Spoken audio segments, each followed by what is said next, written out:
सन 1917 में पीएचडी की उपाधि प्राप्त कर ली।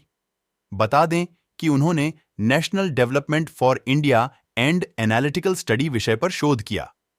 वर्ष 1917 में ही लंदन स्कूल ऑफ इकोनॉमिक्स में उन्होंने दाखिला लिया, लेकिन साधन के अभाव के कारण वह अपनी शिक्षा पूरी नहीं कर पाए।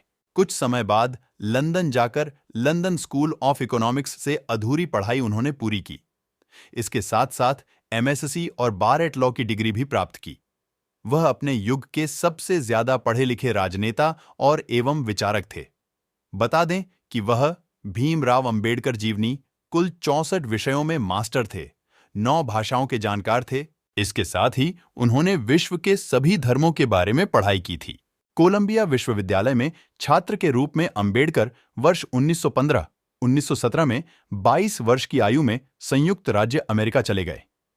जून 1915 में उन्होंने अपनी एमए परीक्षा पास की, जिसमें अर्थशास्त्र प्रमुख विषय और समाजशास्त्र, इतिहास, दर्शनशास्त्र और मानव विज्ञान यह अन्य विषय थे।